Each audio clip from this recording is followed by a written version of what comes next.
আমি জীবনভর তোরে অন্ধ অবস্থায় খোদা মানছিলাম, কিন্তু এতদিন তোরে রব মেনে আসছি, কোনো উপকার তোর কাছ থেকে আমি পাই নাই।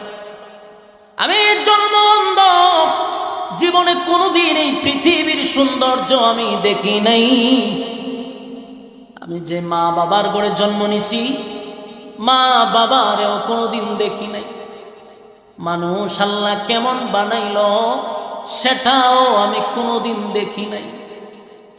আমার রবকে আমি মাত্র একবার ডাক দিছি, আল্লাহ বলে ডাক দিছি, সাথে সাথে আমার রব আমার চক্ষুটা ফিরাইয়া দিছে। সেই রবের গোলামি করব বাকি জিন্দেগি যতদিন বেঁচে থাকবো। বাদশার মেজাজ গরম, শান্তি গরম। বাদশা কয়, আমার টাকায় আমার বেতনে তোর জীবন চলে, আমার সামনে দাঁড়াইয়া আর একজনকে রব মানলি, কত বড় সাহস! কে কোথায় আছে? মন্ত্রী গ্রেপ্তার কর। মন্ত্রীরে গ্রেপ্তার করছে, রিমান্ডে ঢুকাইছে। মন্ত্রীরে নির্যাতন শুরু করছে। কে তোরে খোদার পরিচয় দিছে রে? কে তোরে একত্ববাদী খোদার পরিচয় দিছে? রিমান্ডে মাইরে সহ্য না করতে পেরে মন্ত্রী বলল, রাষ্ট্রীয়ভাবে যে জাদুবিদ্যা শিখছে যে যুবক, আমি তার কাছ থেকে আমার রবের পরিচয় পাইছি। সাথে সাথে যুবককে গ্রেপ্তার করছে। যুবকরে এত নির্যাতন শুরু করছে রে, বল যুবক, তুই কালেমা পাইলি কো? রবের পরিচয় তুই পাইলি কোথায়? নির্যাতনের কারণে যুবক বলল, ওই যে একজন পাদ্রী, সে আমার রবের পরিচয় শিখাইছে। পাদ্রীরও গ্রেপ্তার করছে। তিনজনকে আটকাইয়া নির্যাতনের পর নির্যাতন। বলল, বল আমারে রব মানুষ, যতই মাইর খায় কিন্তু ইমান দেয় না। সুবহানাল্লাহ বাড়ি গিয়া আমার যুবক ভাইরা, অষ্টগ্রামের ভাইরা, এই সূরাটা নাজিলি হয়েছিল ইমানের জজবা বাড়ানোর জন্য। নির্যাতিত সাহাবীদেরকে আল্লাহ খুশি করার জন্য, সান্ত্বনা দেওয়ার জন্য মালিক সূরা বুরুজ নাজিল করলো। ওয়াশহাদু আন্না সাইয়্যিদানা ওয়া সানাদানা ওয়া হাবিবানা ওয়া মাওলানা মুহাম্মাদান আবদুল্লাহি ওয়া রাসূলুহু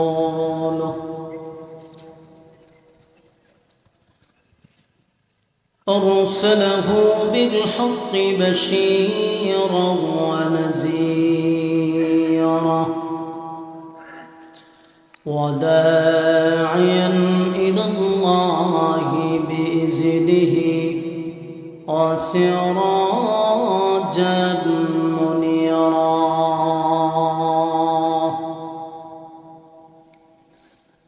أما بعد فأعوذ بالله من الشيطان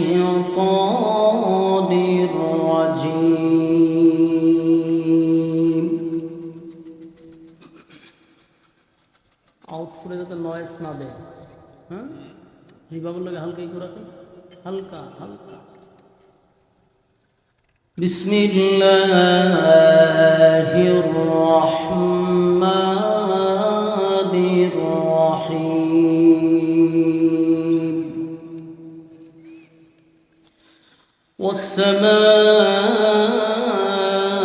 ওয়াস-সামা'i যাতিল বুরুজ ওয়াল ইয়াউমিল মাও'উদ ওয়া শাহিদিন ওয়া মাশহুদ. কুতিলা আসহাবুল উখদুদ النار ذات الوقود إذ هم عليها قعود وهم على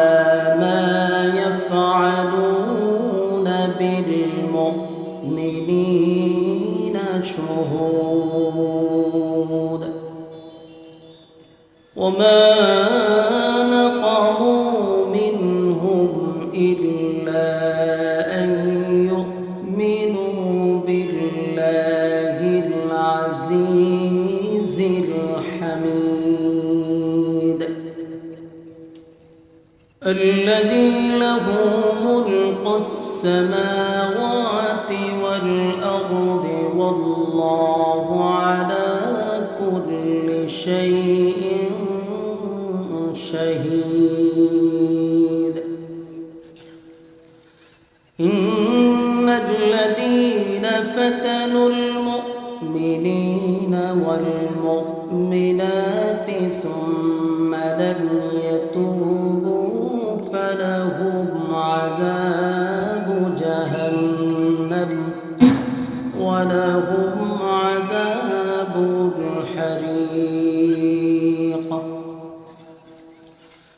إن الذين آمنوا وعملوا الصالحات لهم جنات تجري من تحتها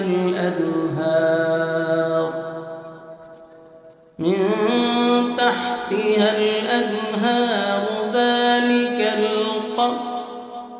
جنات تجري من تحتها الأنهار ذلك الفوز الكبير إن بطش ربك لشديد صدق الله العظيم درود شريف পড়েন اللهم صل على محمد وعلى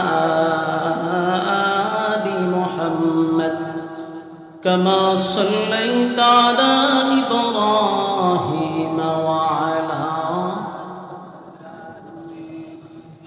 إنك حميد مجيد اللهم بارك على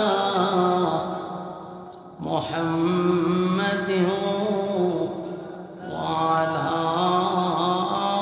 آل محمد كما باركت على إبراهيم وعلى إنك حميد مجيد الحمد لله সাউন্ড ক্লিয়ার করেন না ভাই এই মিক্সার মেশিন আনছেন এটার পাওয়ার তো দেখতেছি না মিক্সার মেশিন আনছেন মিক্সার মেশিন কাজ তো করতে হইব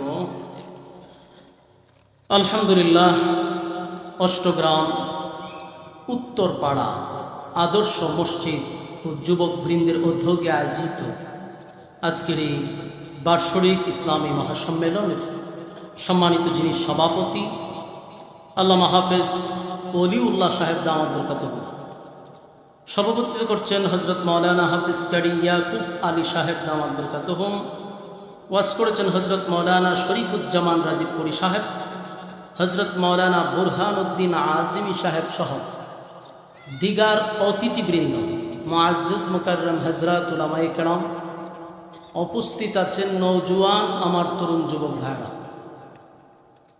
মাইকের আওয়াজ যতটুকু দূরে যায় অবস্থানরত পর্দানিশী মা ও বোনেরা সকলকে আমার অন্তরের অন্তঃস্থল থেকে জ্ঞাপন করছি মোবারক শুকরিয়া আদায় করছি যে আল্লাহ রাব্বুল আলামিন মুসলমানের এক ক্লান্তি লগ্নে ফিতনা ফাসাদের যুগে প্রচণ্ড গরমে আলেমদের সহবতে আসা বসার তৌফিক রব্বে কারীম আমাদেরকে দিয়েছেন সুস্থ অবস্থায় তাই আমরা শুকরিয়া আদায় করছি আলহামদুলিল্লাহ লক্ষ কোটি দরুদ এবং সালাম আল্লাহর সৃষ্টির প্রধান আকর্ষণ জনাবে মুহাম্মদুর রাসূলুল্লাহ সাল্লাল্লাহু আলাইহি ওয়াসাল্লামের উপর সম্মানিত সুধী রাত অনেক হয়ে গেছে তাই আমিও চাচ্ছি না ভূমিকা দিয়ে আপনাদের মূল্যবান সময় নষ্ট করি মেহেরবানি করে ফ্যান্ডেলের বাহিরে, রাস্তাঘাটে, দোকান পাটে যে সমস্ত তরুণ নওজোয়ান ভাইয়েরা বেহুদা সময় নষ্ট করছেন, বিনয়ের সাথে বলবো ফ্যান্ডেলের ভিতরে চলে আসুন। হায়াত যদি আমাদের আল্লাহ রেখে থাকে, আগামীকাল পর্যন্ত যদি আমরা বেঁচে থাকি, তাহলে আড্ডা, গল্প, সময় অপচয় করার সুযোগ আছে যদি বাচ্চা থাকি। কিন্তু বেঁচে থাকলেও আগামীকাল এই মাহফিলটাতে বসার কোনো সুযোগ নেই। তাই আমাদের কাছে গুরুত্বপূর্ণ আজকের এই মাহফিলে বসে যাওয়া। প্রতিদিন এই আয়োজন হবে না, প্রতিদিন আলেমরা এখানে আসবে না, কিন্তু আপনার প্রতিদিন আড্ডাও চলবে, প্রতিদিন গল্পও চলবে। তাই বিবেকের কাছে প্রশ্ন করে একটা দিনের জন্য ঘণ্টাখানেক সময় আমরা এখানে দিতে পারবো তো ইনশাআল্লাহ? এবং মোনাজাত পর্যন্ত বয়ান শোনার ধৈর্য কাদের আছে একটু হাত তুলে দেখান। আতলামায় হাত তুলেন, বলে ইনশাআল্লাহ। যারা প্যান্ডেলের বাইরে বইছে আতলামায় ইনশাআল্লাহ। বইছে তো আরামে, চেয়ারও বইছে, তবে হাত উড়ান, বলে ইনশাআল্লাহ। মোনাজাত পর্যন্ত আমরা আছি। আমার প্রশ্ন হইল, ওয়াদা তো করছেন, ওয়াদা বরখেলাপ করা এটা তো একটা মুনাফিকি খাসলত, ঠিক না? এখন যে বাইরিবেন মোনাজাতের আগে স্লোগান শুরু হইব, কেডা যায় রে? মুনাফিক যায়। ইজ্জত থাকবো নি? তাহলে মান সম্মান বাঁচাইবার লাগেও বইয়ে তখন লাগবে। আর যদি কন বলো যে আমি একটা বেজ্জিতা লোক, আমার ইজ্জতই নাই, তাহলে আমার সাথে কোনো ওয়াজও নাই। মেহরবানি কইরা বৈশা যান, ওয়াদা করে লেছেন। আর আমিও আপনাদেরকে বিরক্ত লাগাবো না, আপনাদের ধৈর্যের ভিতরেই বয়ান শেষ হবে ইনশাআল্লাহ। আপনাদের অষ্টগ্রাম উত্তরপাড়ার যে আদর্শ মসজিদ ও যুবকদের উদ্যোগে আজকের এই মাহফিল, বিশেষ করে আপনাদের এই মাহফিলে আমি মনে 2 বছর আজকে নিয়ে, এবং আপনাদের কমিটির যে লোকগুলো আছে আলহামদুলিল্লাহ আমার সাথে তাদের একটা ভালো সুসম্পর্ক এবং আমার অনেক মহব্বত করে। শুধু এখানেই শেষ না, এই কমিটির লোক আমার মাদ্রাসার সদস্য পর্যন্ত হয়েছে আলহামদুলিল্লাহ। বাড়ি দিয়ে হবে, বাড়ি আমার হবিগঞ্জ, আর বাউনবাড়ির বেড়ায় আমার মাদ্রাসার সদস্য। এটা কত বড় কপাল। আমি আমার এই যুবক ভাইদের জন্য দোয়া করি, তাদের মন মানসিকতা আল্লাহ তাআলা অনেক উদার মন মানসিকতা, এই সংগঠনটাকেও আল্লাহ কিয়ামত পর্যন্ত কবুল করুক। সম্মানিত সুধী, আমি আপনাদের সামনে কোরআনের 85 নাম্বার সূরা 30 পাড়ায় যে সূরাটি স্থান পেয়েছে, এই সূরাটি আপনাদের সামনে আমি তেলাওয়াত করছি। বয়ানে ওঠার আগেও আপনাদের কমিটি আমার মাথায় কিছু দিয়া দিছে, হুজুর এই বিষয়টা একটু তুলে ধরবেন। সর্বাধিক খেয়াল করে এই সূরাটা আপনাদের সামনে আমি তেলাওয়াত করছি। এই সূরাটি নাজিল হওয়ার কিছু কারণ ছিল। কারণ বলতে গেলে অনেক সময়ের দরকার, তাই সংক্ষেপে আমি বলি। এই সূরাটি নাজিল হয়েছিল নির্যাতিত মুসলমানদেরকে সান্ত্বনা দেওয়ার জন্য। বলুন, এই সূরা নাজিল হয়েছে কেন? নির্যাতিত মুসলমানদেরকে সান্ত্বনা দেওয়ার জন্য। তাহলে সাহাবায়ে কেরাম যখন নির্যাতিত ছিল, আল্লাহ তাদের ইমানি স্পিরিট বাড়ানোর জন্য এই সূরায়ে বুরুজ নাজিল করে। এই সূরার ভিতরে 4টা কসম আছে। শপথ করছে আল্লাহ 4টা। শপথ করার পরে আল্লাহ ওই জালেমদের ব্যাপারে কিছু কথা বলছে। তাই আমরা আলোচনাটা যত মনোযোগ দিয়ে শুনব, বর্তমান প্রেক্ষাপটের সাথে আমরা এটা মিলাব। কারণ এটা আজ থেকে 1500 বছর আগে নাজিল হয়েছিল, তখনকার নির্যাতিত মুসলমানদেরকে উদ্দেশ্য করে সান্ত্বনা দেওয়ার জন্য। আজকে 2025 সাল, গোটা বিশ্বে সবচেয়ে বেশি নির্যাতিত, নিপীড়িত, লাঞ্ছিত, অপমানিত মুসলমান। গোটা পৃথিবীর দিকে তাকায়া দেখেন, সব জায়গায় টার্গেট হলো মুসলিম ধ্বংস করা। আপনারা দেখছেন কিছুদিন আগে ফিলিস্তিন এবং ইসরায়েলের যুদ্ধবিরতির কথা বলছে। এই যুদ্ধবিরতি রেখা পাকিস্তান আর আফগানিস্তানের আবার লাগাই দিছে। খেয়াল করছেন বিষয়টা?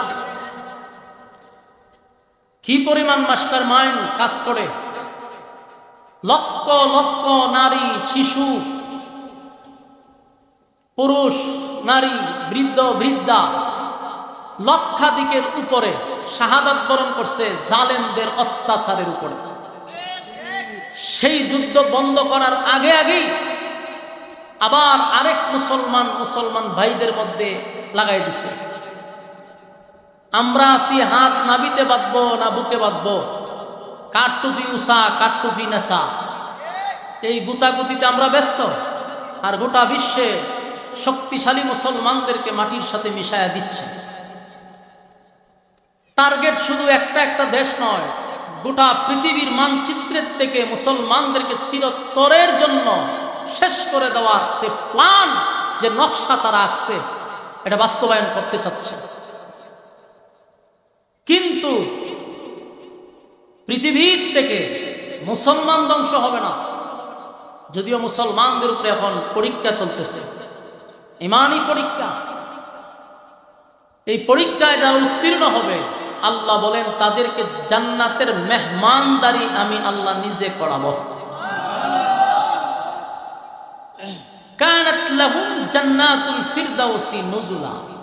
আল্লাহ আমি সর্বোচ্চ জান্নাত, যেটা ভিআইপি, ওই ভিআইপি জান্নাতের ভিতরে তোমাদেরকে মেহমানদারি করাবো যারা ইমানের পরীক্ষায় পাস করে। পরীক্ষা কিন্তু চলতেছে। আমার তেলাওয়াত কিন্তু যে সূরাটা নাজিল হয়েছিল যখন ইসলামের প্রথম দিক দিয়া যখন কালেমার দাওয়াত শুরু হলো, কিছু সংখ্যক মানুষ কালেমা পড়ল, ঈমান আনলো, তাদের উপরে নির্যাতন শুরু হলো। নির্যাতনের স্টিম রোলার তাদের উপরে চাপিয়ে দেওয়া হলো। এত নির্যাতন, যেই নির্যাতন, তখনকার যুগটা ছিল বর্বর জাহিলিয়তের যুগ। নির্যাতনটা বর্বরের মতোই। নির্যাতনের যখন স্টিম রোলার চাপায় দেওয়া হলো, সাহাবায়ে কেরাম সহ্য করতে পারতেছে না। কাউকে শুলিতে ঝুলায় রাখছে, কারো গলার মধ্যে রশি লাগাইয়া মরুভূমি দিয়ে টানতেছে, কাউরে কালেমা পড়ার অপরাধে জ্বলন্ত তৈলের মধ্যে ছেড়ে দিছে, কাউর বুকের উপরে পাথর রাখছে, কাউকে আবার জ্বলন্ত কয়লার মধ্যে শোয়া রাখছে। এত নির্যাতন। সাহাবায়ে কেরাম রাসূলের কাছে বলল, হুজুর, নির্যাতনের মাত্রা এত বাড়ছে, আমরা আর সহ্য করতে পারতেছি না। আপনি যদি একটু আল্লাহর কাছে বইলা আমাদের নির্যাতনটা কমাইতেন, আসমান থেকে যদি একটু সাহায্য আসতো, আর পারতেছি না। রাসূল তাদের নির্যাতন দেখা রাসূল নিজেও সহ্য করতে পারে না, চোখের পানি জড়ে।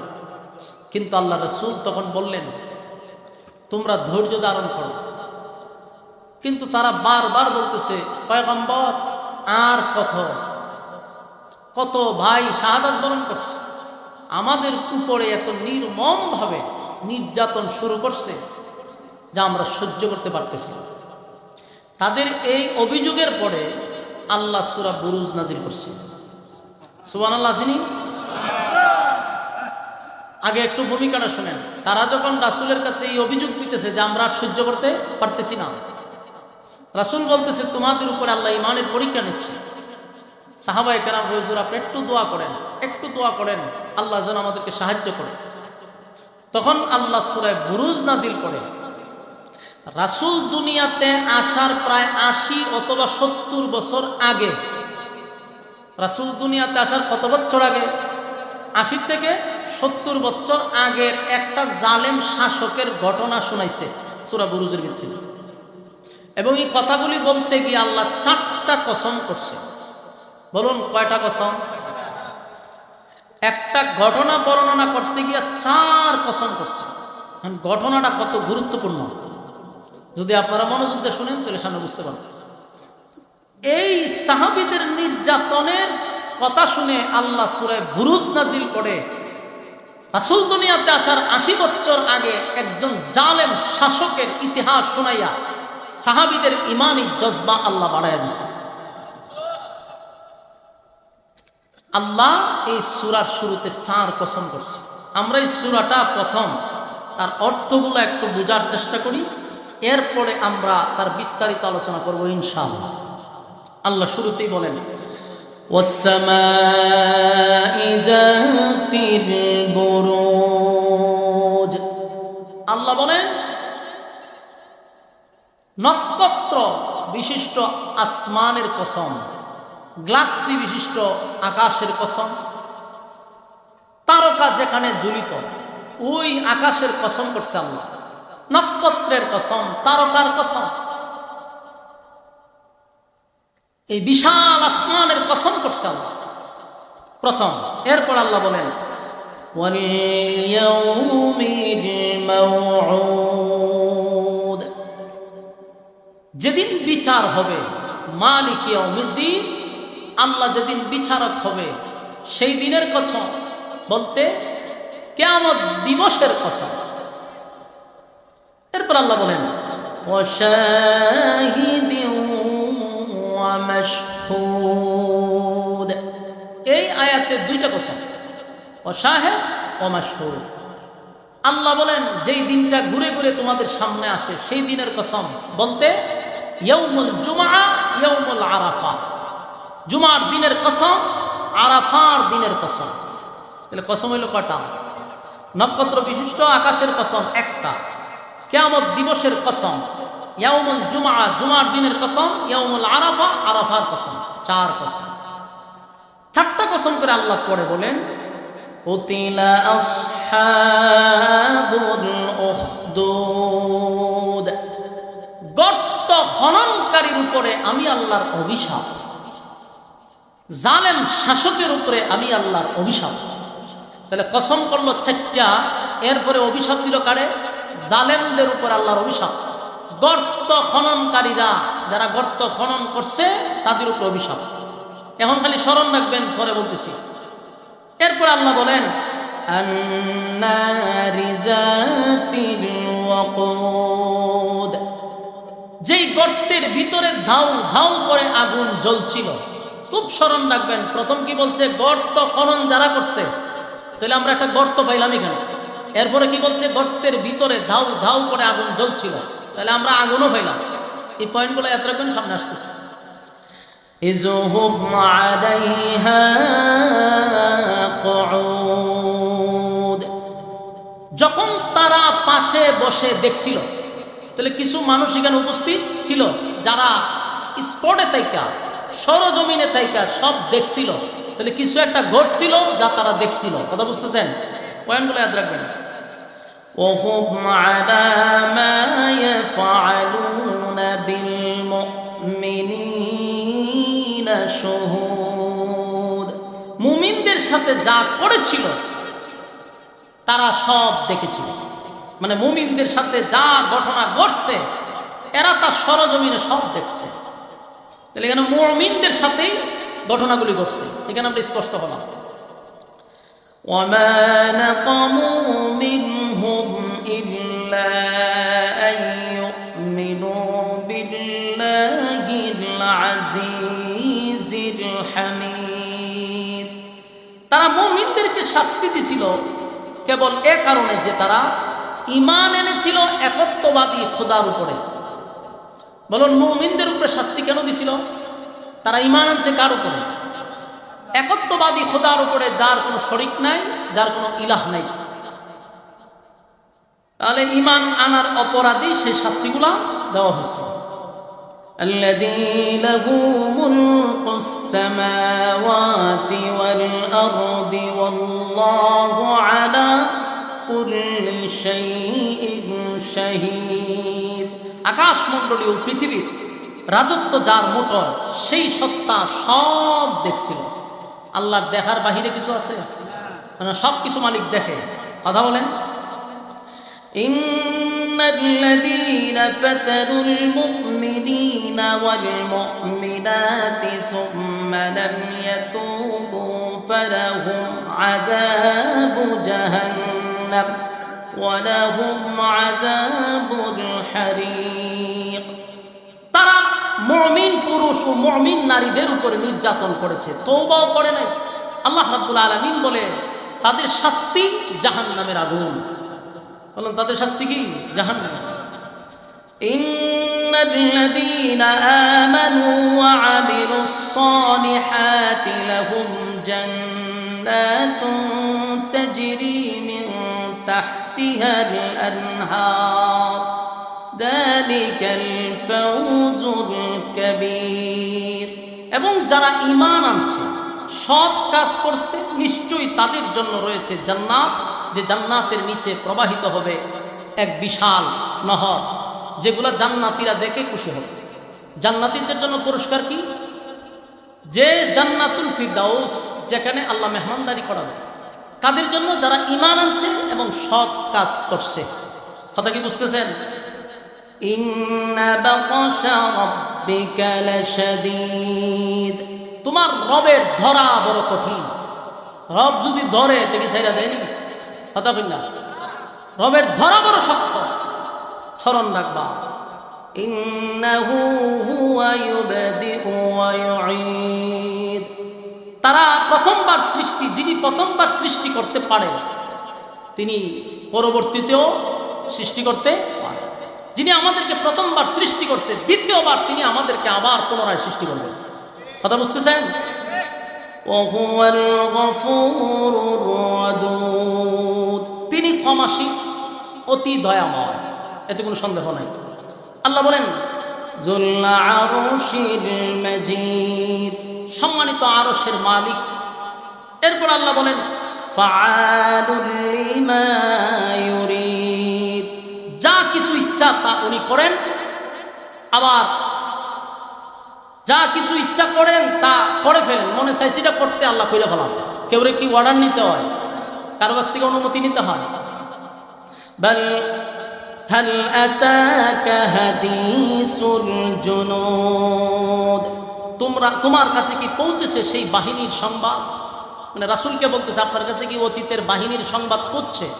কোন বাহিনী? আল্লাহ বলেন ফিরআউন ওয়া সামুদ। ফিরআউন এবং সামুদ, তাদের কাহিনীকে আপনি শুনছেন? আল্লাহ বলেন বালিল্লাযীনা কাফারু ফি তাকযীব। তা সত্ত্বেও যারা কুফুরের কঠোর পরিণাম শুনছে, তারপরেও তারা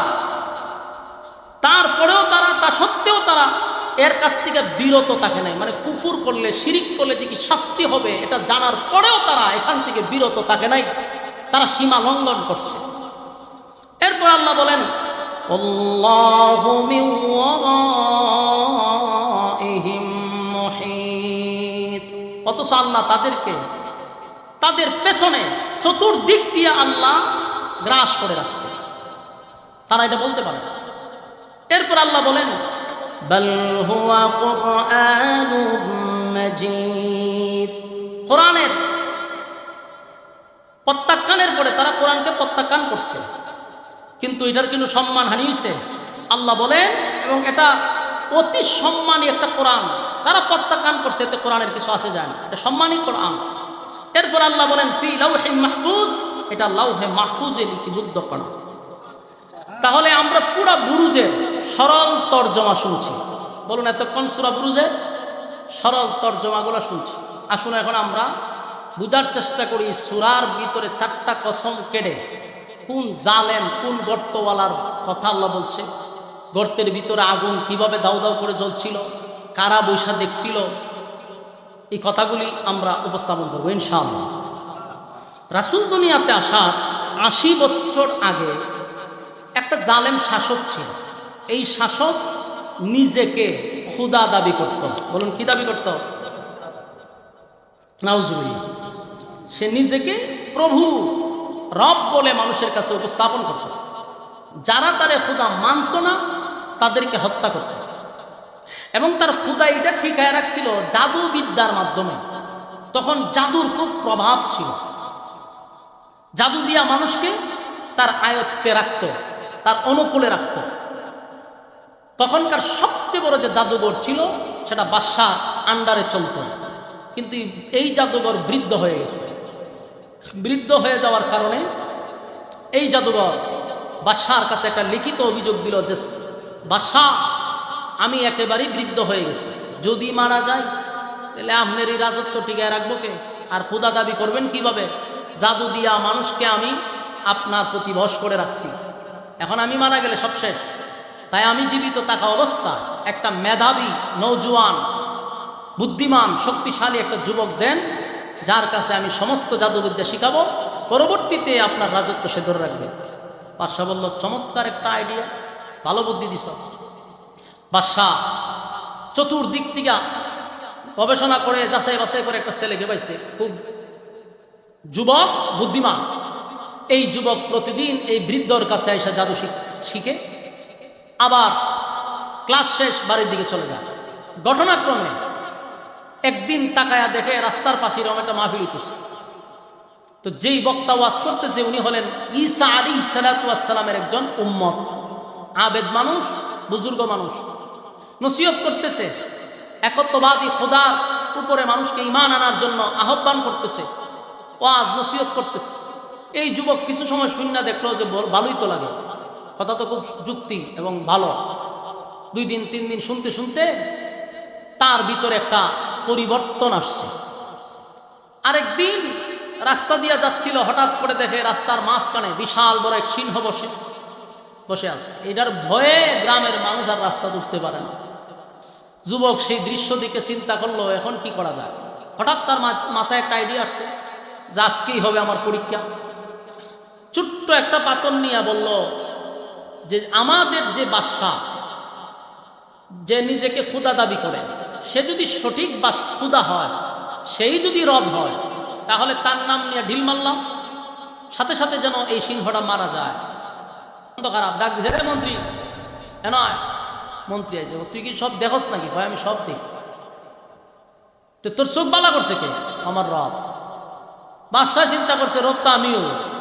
বাদশাহ খুশি হয়ে করতে, আগে হবি না, আগে আমারও জানাইতে, আমি বিশাল একটা আয়োজন করতাম, আরো মানুষ সব একত্রিত করতাম, আর সবার সামনে তুই কইতি, আমার মর্যাদা আরো বেড়ে যেত। মন্ত্রী হয়ে, রে আমি যে রবের কথা বলছি, এই রব তো তুই না, তুই তো ভণ্ড, প্রতারক, জালেম, তুই মানুষকে ধোঁকা দিচ্ছস। আমি যার উপরে ঈমান আনছি, ওনার জন্মও নাই, ওনার মৃত্যুও নাই। উনি কারো কাছ থেকে জন্ম নেয় না, কারোর জন্ম দেয় না। সুবহানাল্লাহ, বাড়ি গিয়া লাম ইয়ালিদ ওয়া লাম ইউলাদ, আল্লাহ বলেন, আমি কারো কাছ থেকে জন্ম নেই নাই, কাউরে জন্ম দেই নাই।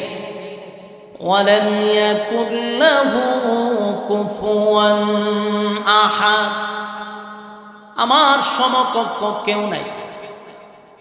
তাহলে বাদশার জন্ম আসেনি, মৃত্যু আসেনি, খাওয়ান আসেনি, ঘুম আসেনি, সব আছে। লা তাখুযুহু সিনাতু ওয়ালা নাওম, আল্লাহ কয় আমার ঘুম নাই, আমার তন্দ্রা নাই। এই যুবক ভাই, মালিক বলে আমার ঘুম নাই, আমার তন্দ্রা নাই, আমি কারো কাছ থেকে জন্ম নেই না, কাউরে জন্ম দেই না, আমি আল্লাহ চিরঞ্জীব। কিন্তু মানুষের জন্ম আছে রে, মানুষের মৃত্যু আছে, মানুষের খাওয়ান আছে, মানুষের ঘুম আছে, মানুষের তন্দ্রা আছে। আমি জীবনভর তোরে অন্ধ অবস্থায় খোদা মানছিলাম, কিন্তু এতদিন তোরে রব মেনে আসছি, কোন উপকার তোর কাছ থেকে আমি পাই নাই। আমি জন্ম অন্ধ, জীবনে কোনোদিন এই পৃথিবীর সৌন্দর্য আমি দেখি নাই। আমি যে মা বাবার ঘরে জন্ম নিছি, মা বাবারেও কোনোদিন দেখি নাই। মানুষ আল্লাহ কেমন বানাইল সেটাও আমি কোনোদিন দেখি নাই। আমার রবকে আমি মাত্র একবার ডাক দিছি, আল্লাহ বলে ডাক দিছি। দিস, সাথে সাথে আমার রব আমার চক্ষুটা ফিরাইয়া দিস। সেই রবের গোলামি করব বাকি জিন্দেগি যতদিন বেঁচে থাকব। বাদশার মেজাজ গরম, শান্তি গরম। বাদশা কয় আমার টাকায় আমার বেতনে তোর জীবন চলে, আমার সামনে দাঁড়াইয়া আর একজনকে রব মানলি, কত বড় সাহস! কে কোথায় আছে? মন্ত্রী গ্রেপ্তার কর। মন্ত্রীরে গ্রেপ্তার করছে, রিমান্ডে ঢুকাইছে। মন্ত্রীরে নির্যাতন শুরু করছে। কে তোরে খোদার পরিচয় দিছে রে? কে তোরে একত্ববাদী খোদার পরিচয় দিছে? রিমান্ডে মাইরে সহ্য না করতে পেরে মন্ত্রী বলল, রাষ্ট্রীয়ভাবে যে জাদুবিদ্যা শিখছে যে যুবক, আমি তার কাছ থেকে আমার রবের পরিচয় পাইছি। সাথে সাথে যুবককে গ্রেপ্তার করছে। যুবকরে এত নির্যাতন শুরু করছে রে। বল যুবক, তুই কালেমা পাইলি কো? রবের পরিচয় তুই পাইলি কোথায়? নির্যাতনের কারণে যুবক বলল, ওই যে একজন পাদ্রী, সে আমার রবের পরিচয় শিখাইছে। পাদ্রীরও গ্রেপ্তার করছে। 3 জনকে আটকাইয়া নির্যাতনের পর নির্যাতন। বলল, বল আমার রব মানুষ, যতই মাইর খায় কিন্তু ইমান দেয় না। সুবহানাল্লাহ বাড়ি গিয়া আমার যুবক ভাইরা, অষ্টগ্রামের ভাইরা, এই সূরাটা নাজিলি হয়েছিল ইমানের জজবা বাড়ানোর জন্য। নির্যাতিত সাহাবীদেরকে আল্লাহ খুশি করার জন্য, সান্ত্বনা দেওয়ার জন্য মালিক সূরা বুরুজ নাজিল করল। ইমান কারে কয়? ইমান কত প্রকার, ইমান কত প্রকার। যতই নির্যাতন করো কিন্তু তারা এক আল্লাহর উপরে ইমান আনছে, এটা ছাড়ে না। বাদশারে তারা খোদা মানতে রাজি নয় রে। বাদশা নির্যাতনের মাত্রা বাড়ায়া দিছে কিন্তু কালেমা ছাড়ে না। আমার যুবক ভাইয়েরা, এত নির্যাতন, বাদশা এবার সিদ্ধান্ত নিল, ওই মন্ত্রীর মাথার উপরে একটা করাত রাখছে। করাত চিনেন গাছ দেখাড়ে? করাত রেখে বললো, যদি কালেমা না ছাড়স করাত দিয়া 2 ভাগ করব। বলুন, এই করাত যদি আমি বক্তার মাথার উপরে রাখে, আপনাদের ব্যাপারে জানি না, আমি নিজেরই চিন্তিত। আমার মাথার উপরে যদি করাত রাখে রে, আমার ইমান কতটুকু ঠিক থাকবে? মালিক, আমাদের ইমান বড় দুর্বল, এমন কোন পরীক্ষা মালিক আমাদের উপরে দিও না। এই যদি আমাদের মাথার উপরে করাত রাখে, বলুন ইমান কয়জনের থাকবো? কথা দিবেন না। আপনারা সবাই তো আল্লাহর ওলি, আপনারা নিশ্চিন্ত থাকেন। আমি নিয়ে চিন্তা আছি। আমার মাথার উপরে করাত রাখলে আমি নিজেই চিন্তিত। আপনারা সব আল্লাহর ওলি, আপনার উপরে আরো কিছু রাখলেও ইমান আনবে। তবে আমি আমার বাস্তব অ্যানালাইজ করে যতটুকু বুঝলাম, বাংলাদেশের মুসলমানের ইমান অত দুর্বল, 5 টাকার রং সার কাছে ইমান বিক্রি করে আবার খরাত রাখতো। এমনি ইমান দালা মাগনা করলে যে ইমান পূজাত গিয়া হয়, পূজা রোজাও মান এপিটার রিপিট বলে তেহারা রেখি তো আবার উফরে খরাত রাখন লাগবে। কথা কই না, এরা ইমান জাগাত বেচালা। হয় কোরআনের শাসন আমরা মানি না, শরীয়ত আইন আমরা বিশ্বাস করি না। একদল হয় আমরা পূজা আর রোজা জমা, তো ইতারে আবার দুঃখ ভাত তোর দম লাগবো নি, মাথার উপর ঠাডা হলানি লাগবো, এমনিতে ইমান ছেড়ে দেয়। এই জন্য আল্লাহ রে আমিনু কামা আমানান নাস, ইমান আনো ওই মানুষের মতো যারা ইমান দিয়া আমাদেরকে দেখায় গেছে। আমি যে কোনো দলের রাজনীতি করি, ঠিক আছে, রাজনীতি করা নিষেধ না, করেন, কিন্তু রাজনীতির কারণে আমার ইমানকে আমি ধ্বংস করতে পারি না। কোন নেতার জন্য আমার ইমান ধ্বংস করতে আমি পারবো না। সেই রাজনীতি করলে আমার ইমান থাকে না, এমন রাজনীতির গোষ্ঠী কিলাই আমি, গোষ্ঠী কিলাই। তো রাজনীতির গোষ্ঠী কিলাই, আমার ইমান আগে, আমার পরিচয় আমি একজন ইমানদার। সুতরাং ইমান থাকার পরে যদি রাজনীতি করলে চলে, আমি সেই রাজনীতি করব। যেই রাজনীতি করলে আমার ইমান থাকে না, এমন রাজনীতিকে আমি 14 তালাক দিলাম।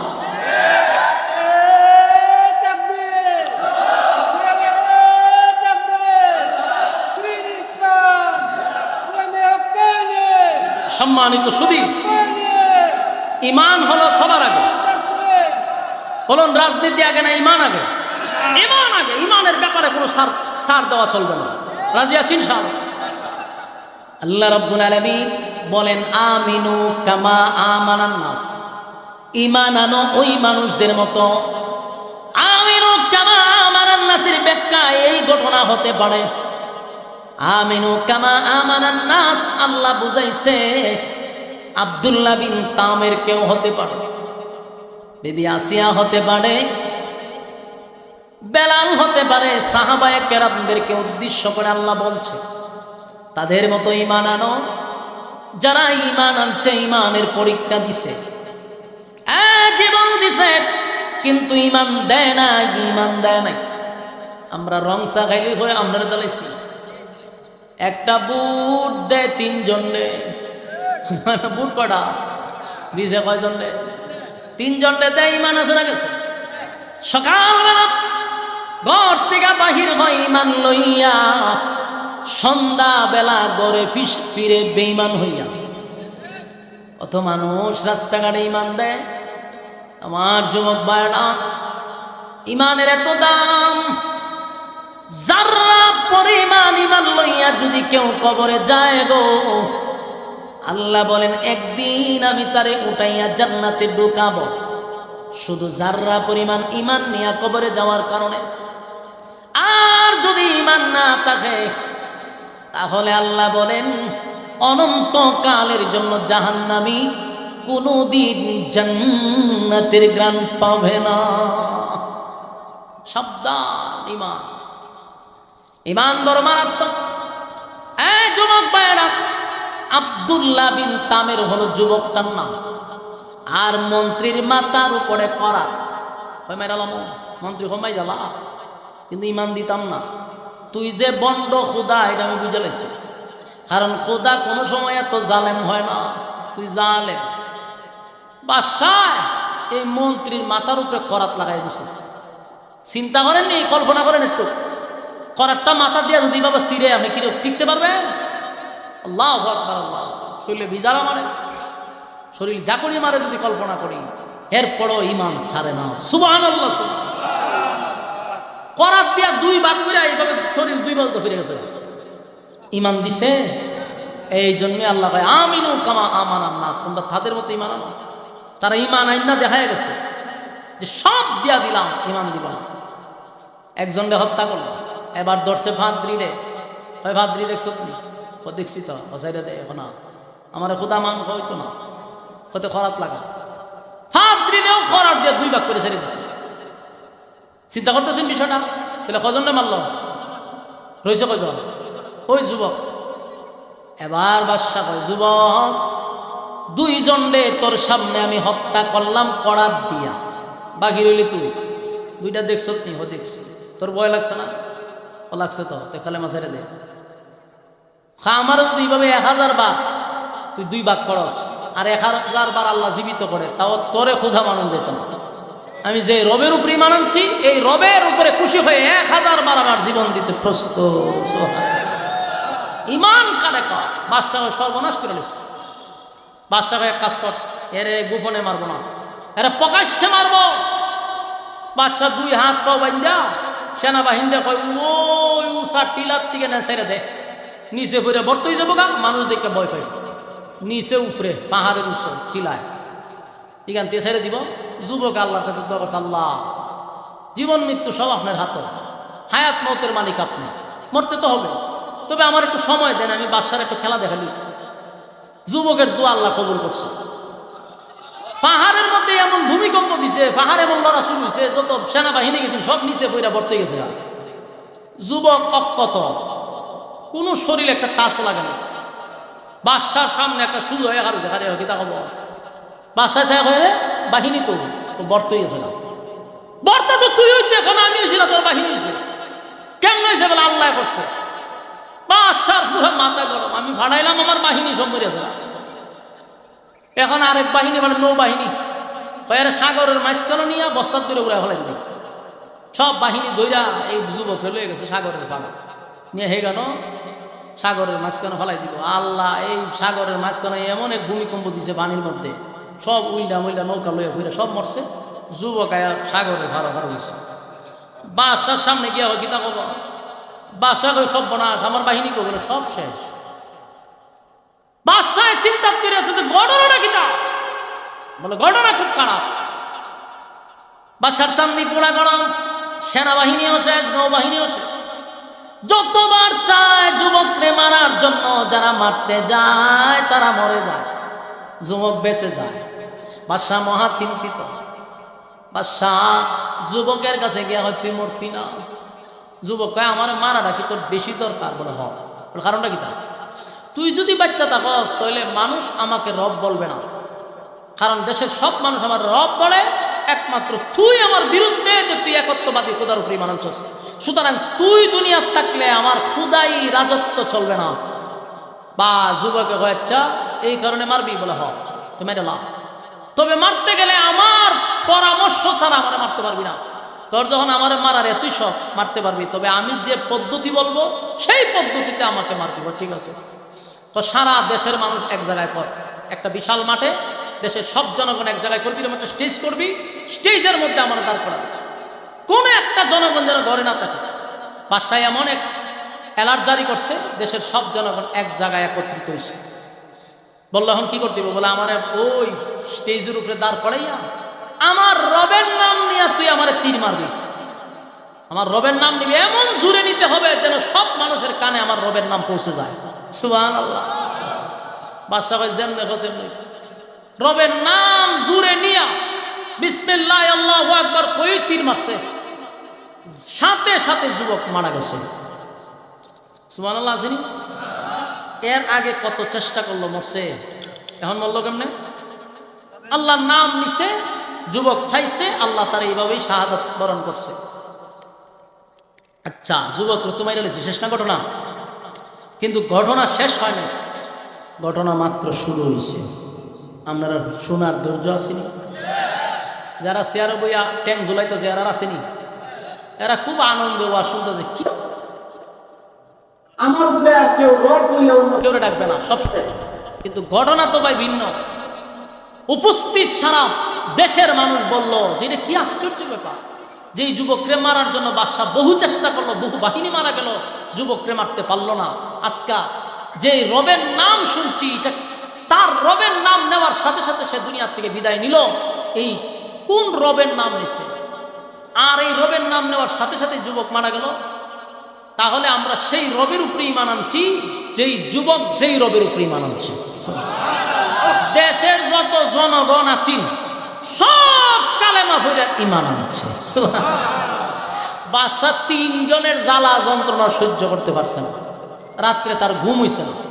তিনজনে তারে রব মানে নাই, এই জন্য তার যন্ত্রণা।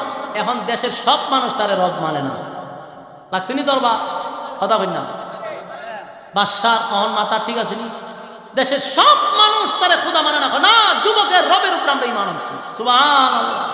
এক যুবক জীবন দিয়া লক্ষ মানুষের ঈমান আনায় দিছে। সুবহানাল্লাহ।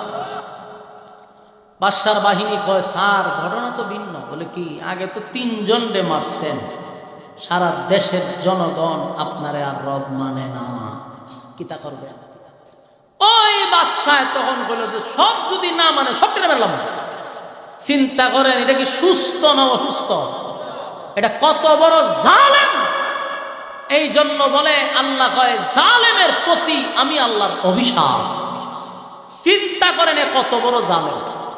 এ কয় দেশের সব জনগণ যদি আমার খোদা না মানে, দেশের সব জনগণ মাইরালাম। তুই জনগণ দিয়া তুই বাদশা, আমার কথা আপনারা বুঝেন কম।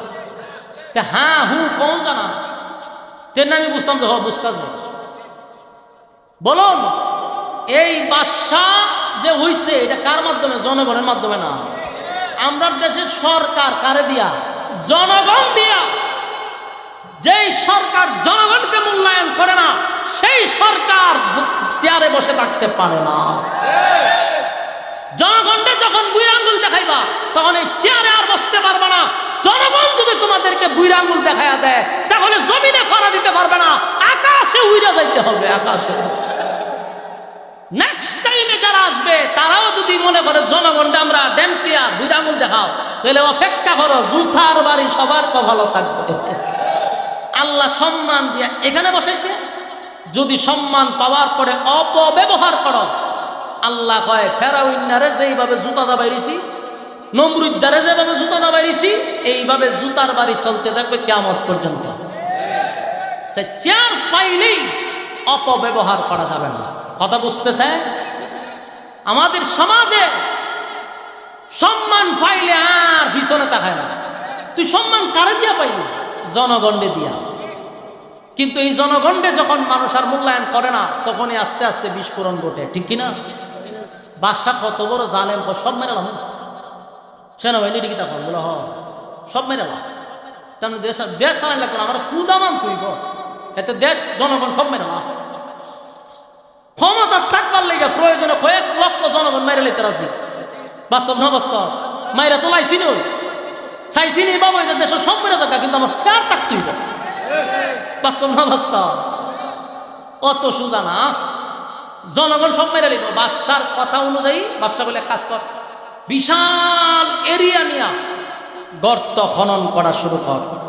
গর্ত হয়েছিননি? কথা হয় না, প্রথম না তর্জমা শুনছিলেন? গর্ত হয়েছিননি? এই আস্তে আস্তে একটা বাইরে আইব, মনোযোগ দিয়ে শুনতে হইব। ওই যে আল্লাহ কইছে কুতিলা আসহাবুল উখদুদ, গর্ত খননকারীর উপরে আমি আল্লাহর অভিশাপ। তাহলে গর্ত হয়েছিননি?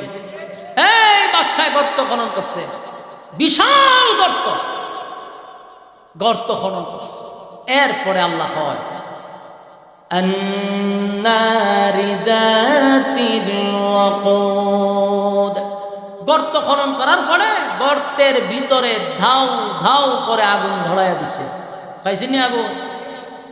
আন্নারি যাতিল ওয়াকুদ, গর্তের ভিতরে ধাউ ধাউ করে আগুন জ্বলতেছে, আগুন লাগাইয়া দিছে। যেই মাত্র আগুন ধরাইয়া দিছে, এই পরিস্থিতিতে যখন আগুন ধরাইয়া দিল, আগুন ধাউ ধাউ করে জ্বলতেছে, এই জালেম শাসক করলো কি, যারা তার রব মানে না এদেরকে দইরা দইরা এই আগুনের মধ্যে উড়ায় ফেলাই দিতেছে, ধরে আর ডিল দিয়া ফেলায় আগুনের মধ্যে। জীবন্ত মানুষটা আগুনে পুড়ে শাহাদাত বরণ করছে। এরকম একজন দুইজন নয়, হাজার হাজার মানুষকে জালেম শাসক আগুনে পুড়াইয়া মারছে। এই জন্য আল্লাহ এই কথাটা কোরআনের মধ্যে তুলেন, আন্নারি যাতিল ওয়াকুদ, গর্তের ভিতরে ধাউ ধাউ করে আগুন জ্বলছে। ইযহুম আলাইহা কুউদ, আর এই গর্তের কিনারায় একটা স্টেডিয়ামের মতো বানাইছে। গর্তের পাশে বৈশা কিছু লোক বাদশাকে যারা খুদা মানে, এরকম কিছু জালেমরা বৈশা মদ্য পান করতেছে আর হাসি তামাশা করতেছে।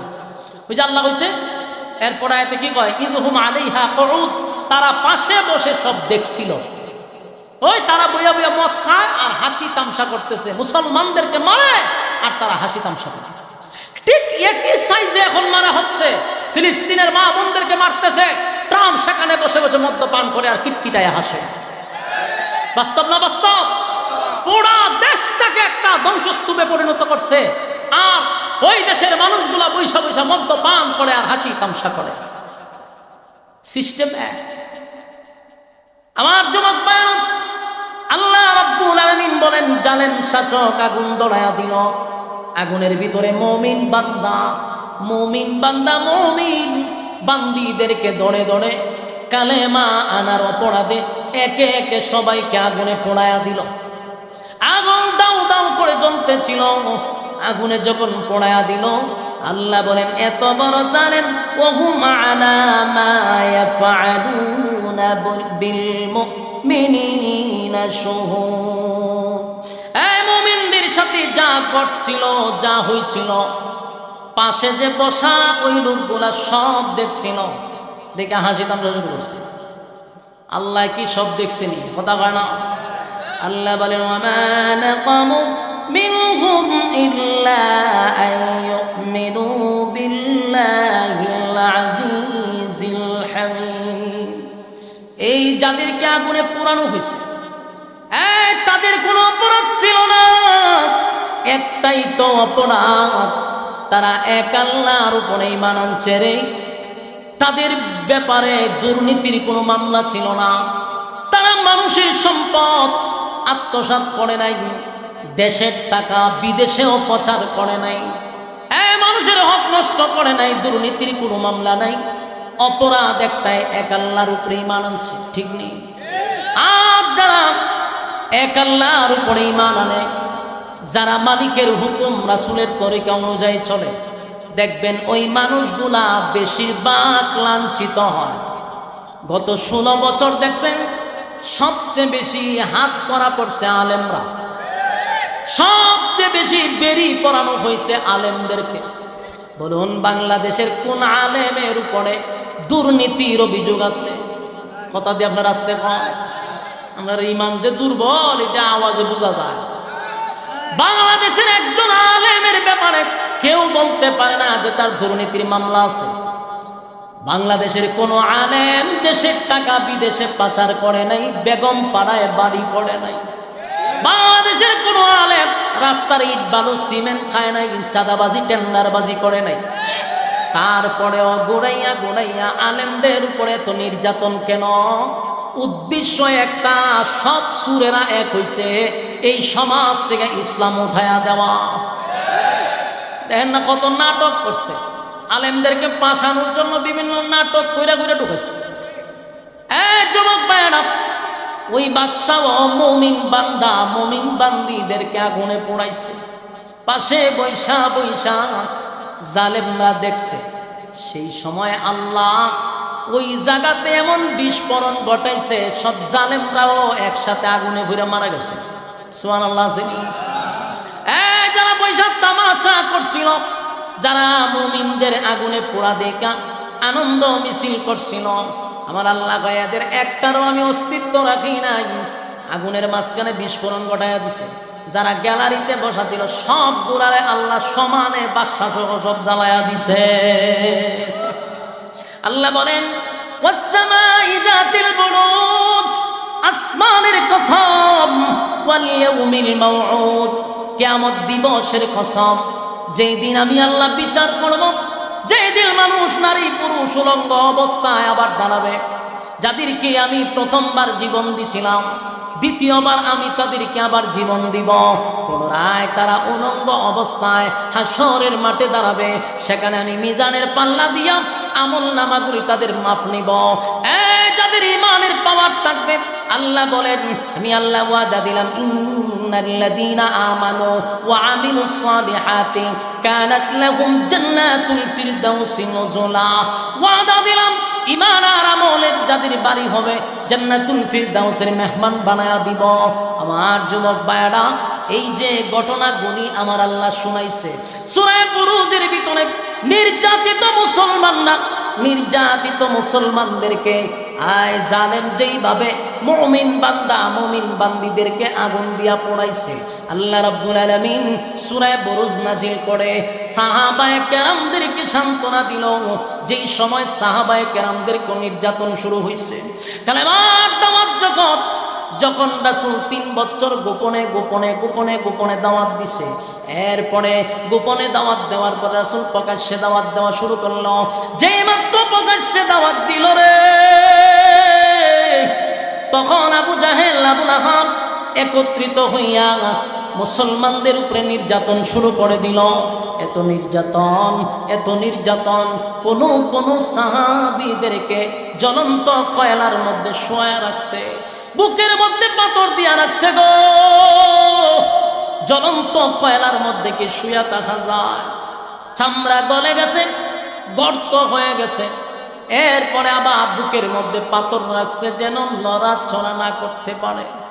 সাহাবায়ে কেরাম রাস্তা দিয়া যাচ্ছিল, তাকায়া দেখে হযরত বিলালকে বালুর মধ্যে শোয়া রাখছে, বিলালের বুকের উপরে পাথর।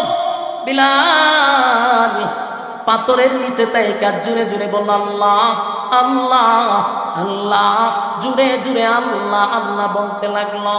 এই জুড়ে জুড়ে আল্লাহ বললেন, বেঈমানরা তারে আরো নির্যাতন করে। এক কাফের আইসা বিলালের জিহ্বাটা টান দিয়া বাহির করে পেরাক মাইরা দিছে। আমার যুবক ভাইরা, এই অষ্ট গ্রামের ভাইরা দিলের কান লাগাইয়া কথাগুলি শুনেন। ইমান তারে কয় গো, মুসলমানের ঘরে জন্ম নিছি, আজকে আমাদের ইমানের জন্য পরীক্ষা দিতে হয় না, ইমানের জন্য আমাদের জিহ্বার মধ্যে পেড়াক মারা হয় না, এরপরও আমরা ইমানের উপর অটল থাকতে পারি না। বেলালের জিহ্বার মধ্যে পেড়াক মারছে কেন জানেননি? শুধু আল্লাহর নামটা জুড়ে নেওয়ার কারণে। সাহাবায়ে কেরামরা বেলালকে বলল, বেলাল তোর নির্যাতন দেখা সহ্য করতে পারি না, বরদাস্ত করতে পারি না। বেলাল রে, তুই আস্তে আস্তে মনে মনে মালিকের নাম জপ, তুইলেই তো তারা পেরাক মারবে না, নির্যাতনের স্টিম রুলার তোর উপরে চাপাবে না। বেলাল রে বুঝাইয়া তারা চলে গেল। কিন্তু প্রতিদিনের মতো বেলাল এত জুড়ে জুড়ে আল্লাহর নাম নেয় রে, কাফের বেঈমানরা আল্লাহর নাম জুড়ে নিলে সহ্য করতে পারে না, তাই তারা তার উপরে আরো নির্যাতন করে। একদিন, 2 দিন, 3 দিন সাহাবীরা তারে নিষেধ করলো। একদিন বলল, বেলাল এত করে বুঝাইলাম, তোর নির্যাতন যে আমরা বরদাস্ত করতে পারি না। বেলাল রে, তোর বুকের উপর পাথর সরাইবার ক্ষমতাও আমাদের নাই বেলাল। কিন্তু আমরা বললাম, মালিকরে আস্তে ডাকলেও শোনে, মালিকরে জুড়ে ডাকলেও শোনে, আস্তে আস্তে ডাক, মালিক তো তোর ডাক শুনবে। কেন জুড়ে জুড়ে ডাকস? যার কারণে তারা ক্ষিপ্ত হয়, মারে তোর মার দেখলে আমরা সহ্য করতে পারি না রে বেলাল, আমাদের দিকে তাকাইয়া মালিকরে আস্তে আস্তে ডাক। বেলাল বলে, সাহাবীরা রে, আমি তো মানুষ, আমার আঘাত করলে তোমার ব্যথা লাগে, আমি মানুষ, আমার আঘাত করলে আমারও ব্যথা লাগে, আমারে মারলে আমারও ব্যথা লাগে, আমি আর তো সহ্য করতে পারি না। এই যে মরুভূমির প্রচন্ড এক গরমের মধ্যে আমার শোয়া রাখলো, আমি লড়তে পারি না, আমার বুকের উপরে পাথরটা উড়ায় রাখছে, আমার জিহ্বা নাড়াইতে পারি না, পেরাক ঢোকায় রাখছে। আমি মানুষ, আমার কষ্ট হয়, রক্তে মাংসে আমি একটা মানুষ, নির্যাতন আমি সহ্য করতে পারি না। তাই আমি জোরে জোরে আমার মালিকের নাম নেই, আমার মালিকের নামের মধ্যে আমি এত মজা পাই। আমি যখন আল্লাহ আল্লাহ বলে ডাকি রে, আমার এই নামের মধ্যে আমি মজা পাই। তাই আমার উপরে এত নির্যাতন হয়, এত নির্যাতন হয়, আমি আমার নির্যাতনের কথাটাই ভুলে যাই, আমার মালিকের নামের স্বাদের কাছে চিৎকার দিয়া কোন সুবহান। একটা জবান বন্ধ রাখবেন না, বলুন আল্লাহু আকবার, আরো জোরে কোন আল্লাহু আকবার। এই ইমানের আওয়াজ দিয়ে বলুন আল্লাহু আকবার। আল্লাহর নবীর সাহাবীরা ইমানের জন্য নির্যাতন সহ্য করছে, এমনকি খাব্বাবরেও মারছে, বেলালরেও মারছে, আম্মারকেও মারছে, সুমাইয়ার শাহাদাত বরণ করলো। একের পর এক নির্যাতনের স্টিম রুলার চাপায়া দিছে যুবক ভাইরা। কিন্তু একটা মুহূর্তের জন্য তারা ইমান ছাড়ে নাই। আর আমরা 5 টাকার কাছে ইমান বিক্রি করে দেই। যেই রাজনীতির কারণে আজকে ইমানটারে বিক্রি করতেছেন, জাইনা রাখেন এই দুনিয়া চিরস্থায়ী নয়। একটা চেয়ারের জন্য, একটা পদের জন্য জীবনটারে বরবাদ করেন, তাস করে ইসলামের বিরুদ্ধে একটা কথা বলে ফেলেন, একবারও চিন্তা করলেন না এই দুনিয়া ক্ষণস্থায়ী, এই দুনিয়া চিরস্থায়ী না, এই দুনিয়ার শুরু আছে শেষ আছে। ইমানটাতে দিয়া দিলাম, পরকালের জীবন যার শুরু আছে রে, তার কোনো শেষ নাই। বাস্তব না বাস্তব? হ্যাঁ, তার কোনো শেষ নাই। তাই আমি আপনাদের কাছে বলবো, আমার ইমান আগে না রাজনীতি আগে? এই কথা হয় না, আমার ইমান আগে। ইমান নিয়ে উল্টা পাল্টা চলবে না, কথা হয় না। কত ভাবে যে এখন আমাদের মধ্যে ডাইভার্ট করতেছে, সারা বাংলাদেশে টুপিওয়ালারা রে এক হইতে দেয় না, কথা বল না দি। সারা বাংলাদেশে টুপিওয়ালারে এক হইতে দেয় না। যদি বাংলাদেশে টুপিওয়ালা এক হয়ে যাইতো, খুদার কসম এই বাংলাদেশে ইসলাম কায়েম হতো। দেয় না এক হইতে, কারণ কোটি কোটি টাকা মাঝখানে ডালতেছে, মোল্লারা যেন এক না হয়, কথা বল না দি। দেখেন না, একটু স্লিপ হইলই 10 মোল্লায় যেতে ধরে। একজন যদি একটা ভুল করে 10 জনের সাপ দিয়া ধরে, ওরে পাই রে ভুল করছে, যদি যে তওবা করে সেটা দে খামরা খামরি কইরা মানুষকে হাসায় তোলা। আমার কথা আপনারা বুঝুননি না? গুরুস্থান আইছি আমি, লক্ষণ তুই রকম আপনারা যেরকম, শ্রোতা যেরকম, ওয়াজ এরকম, আপনারা লক্ষণ যেরকম, আজকে আমার অবস্থা এরকম। আওয়াজ আপনারা একবারই নেই, কথা বুঝছেন নি? আমার কিতা বুঝলা? অপরাধ যদি একজন করে, ছাড় দেওয়ার মন মানসিকতা থাকতে হবে। শ্বাস টানে, মানুষ মারবে না, বুঝছেন? মানুষ মারবে না, আপনি এনাই সিলাই দেখেন। এইভাবে যদি হয়তো কেমন হইব, যান বাইরে করে নিতেছেন আপনি, অবস্থা খুব খারাপ। সম্মানিত শুধু বলুন, যদি আমরা এক হইতে চাই, ঐক্যের ক্ষেত্রে ছাড় লাগবে। ঐক্য হইতে গেলে ছাড় দেওয়ার দরকার আছে নি? ছাড় দিতে হবে। একজন একটা ভুল করছে, ক্ষমা চাইলে তারা মাফ করে দেন, ছাড় দেন ভাই। কামরা কামড়ি কইরা ঐক্য হওয়া যাবে না। এই যে না সোশ্যাল মিডিয়াতে এখন কি চলতেছে, ভয়াবহ এক পরিস্থিতি। এক বক্তা উনি বলছে যে রাসূলকে সাংবাদিক বলছে। এই কথাটা আমরা কি মাইনা নিছি? এটা মানার কথা না, রাসূলের শানে এটা চরম পর্যায়ের এক বেয়াদবি। কিন্তু উনি বলছে যে আমি ক্ষমা চাইছি, তাহাজ্জুদ করে মাফ চাইছি, তাহলে শেষ না? একটা মানুষ যখন আল্লাহর কাছে ক্ষমা চায় তো শেষ। ও না, আপনি তারা গাঁজা ঘুর বানাই নিছে, গাঞ্জা বলে খায়। এই যদি অবস্থা হয়, তাহলে আমাদের পরিণতি কি এক হওয়ার জায়গা তার আছে? গাঞ্জা বলে খায়, বানাই নিছে বেটারে কাফের। একদল তারা গাঞ্জা খাওয়াইতেছে, একদল কাফের বানাই নিতেছে। ওরে বাপরে বাপ, বাপরে বাপ! ছাড় দেওয়ার মন মানসিকতা থাকা দরকার। যেই লোকটার ব্যাপারে বিতর্কিত হয়েছে, একটা বার একটু চিন্তা করেন, 3টা বছর সে জেল করছে, কয়টা বছর? তার উপরে যেই পরিমাণ নির্যাতন হয়েছে, যারা সমালোচনা করতেছি আমরা সেই নির্যাতনের শিকার হই নাই।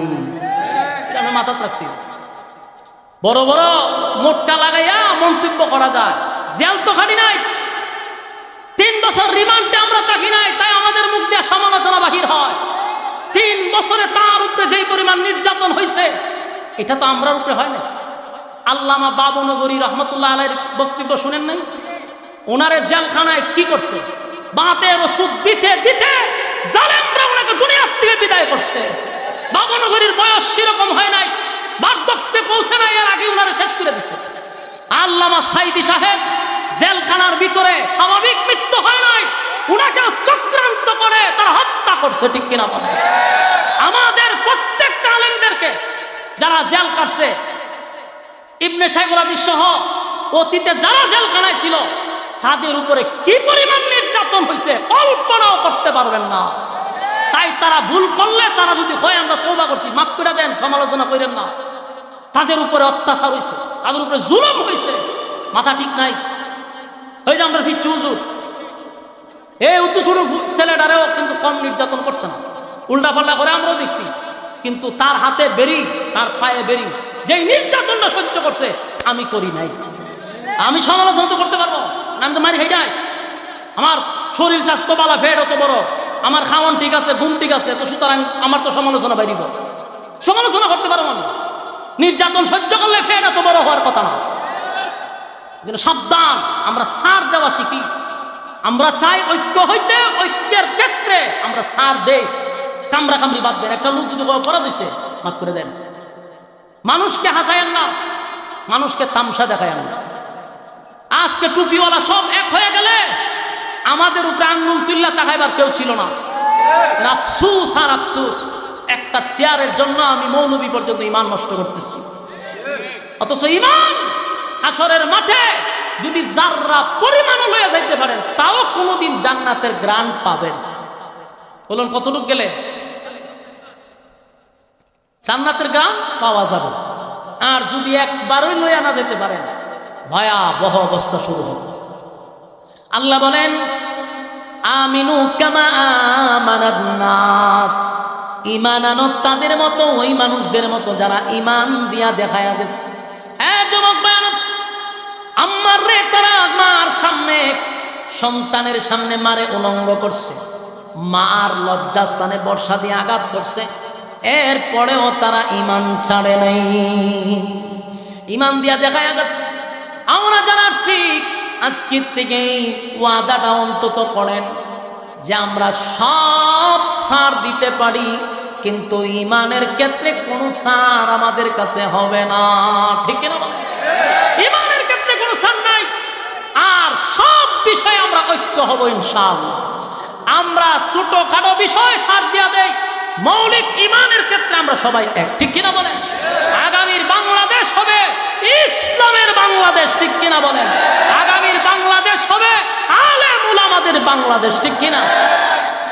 আজ কাল পরশু হোক আসবে রে বিজয়, একদিন আসবে রে বিজয়।